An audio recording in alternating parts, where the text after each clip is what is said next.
Oh, I was carried away by her. Enchanted by her, as everyone was. And when I was married, I was told I was the luckiest man in the world. She was so lovely.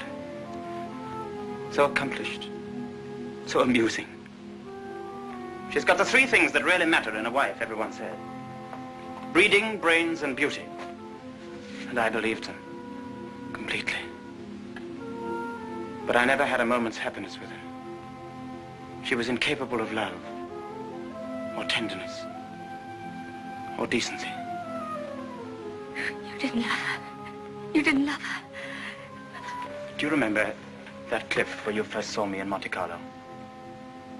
Well, I went there with Rebecca on our honeymoon.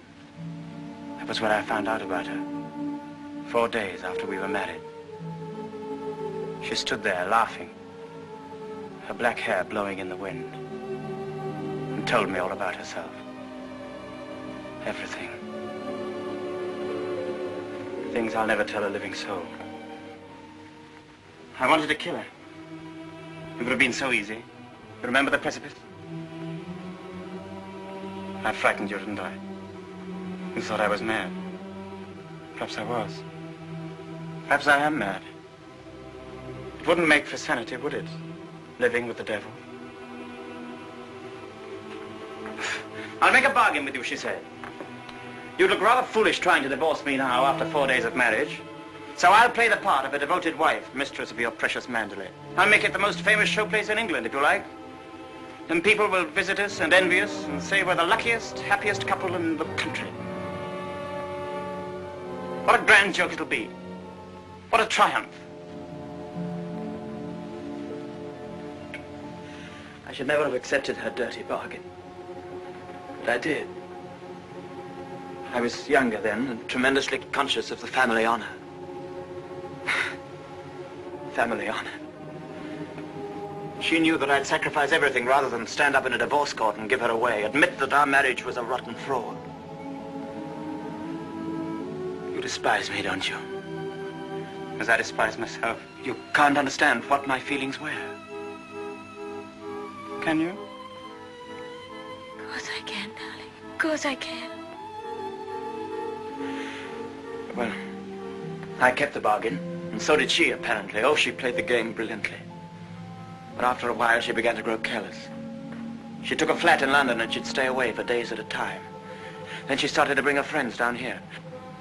I warned her, but she shrugged her shoulders. What's it got to do with you, she said. She even started on Frank. Poor, faithful Frank.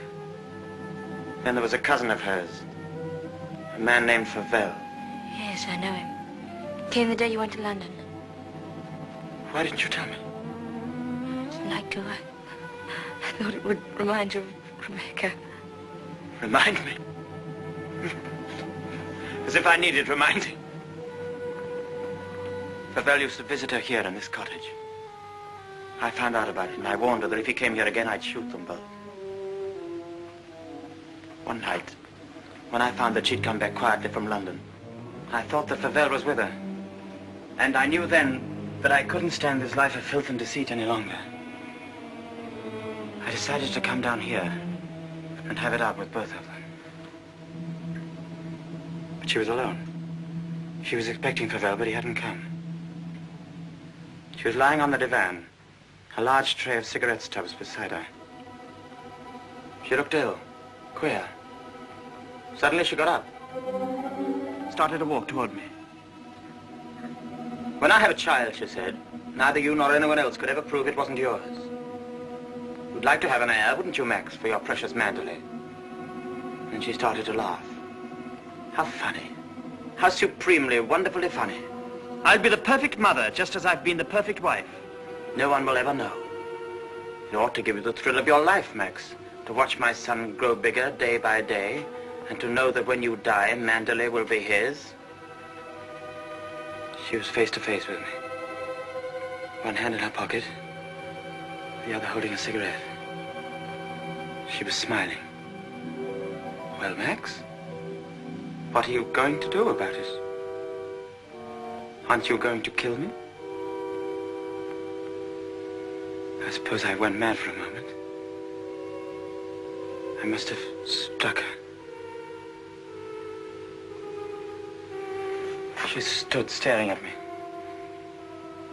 She looked almost triumphant. Then she started toward me again, smiling. Suddenly she stumbled and fell.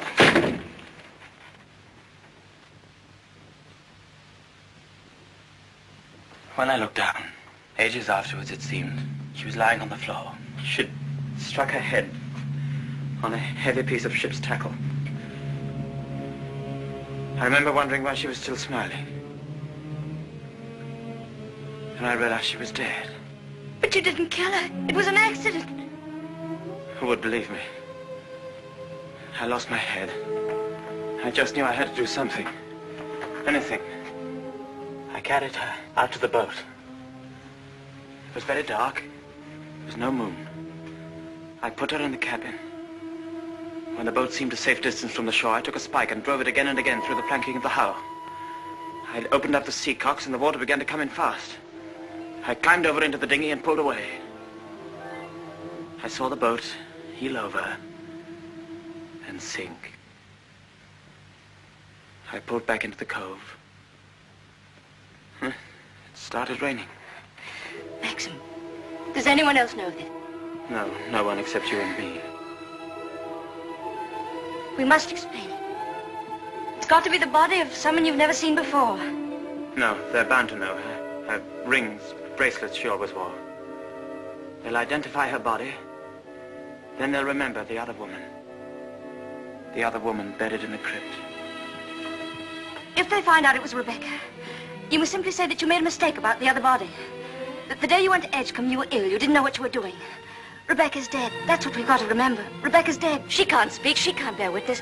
She can't harm you anymore. We're the only two people in the world that know Maxim, you and I. I told you once that I'd done a very selfish thing in marrying you. You can understand now what I meant. I've loved you, my darling. I shall always love you. But I've known all along that Rebecca would win in the end. No, no. She hasn't won. No matter what happens now, she hasn't won.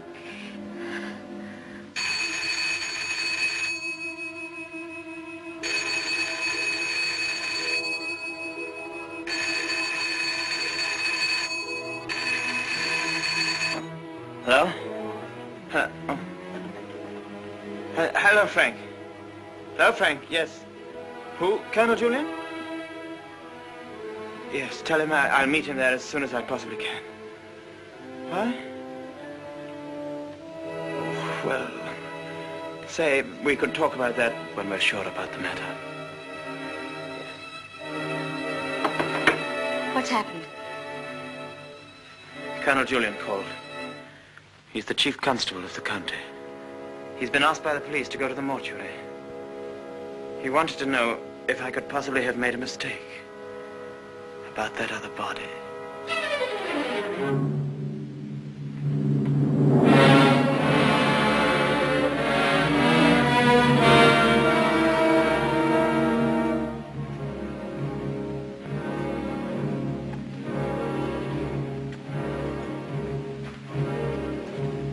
Well, Colonel Julyan, apparently I did make a mistake about that other body. The mistake was quite natural under the circumstances. Besides, you went well at the time. That's nonsense. I was perfectly well. Oh, don't let it worry you, Maxim. Nobody can blame you for making a mistake. Pity is you've got to go through the same thing all over again. What do you mean? Well, there had to be another inquest, of course. Same formality and red tape. Oh. Wish you could be spared the publicity of it, but I'm afraid that's impossible. Oh, yes, the publicity. I suppose Mrs. de Winter went below for something, and the squall hit the boat with nobody at the helm. I imagine that's about the solution of it, don't you think so, Crawley? Oh, yes. Probably the door jammed and she couldn't get on deck again. Yeah. Tad, boat builder, will undoubtedly come to some such conclusion. Why, what would he know about it? Well, he's examining the boat now. Purely as a matter of routine, you know. I'll be at the inquest tomorrow, Maxim. Quite unofficially, you know. We must get together for a game of golf when it's all over, eh? Bye-bye.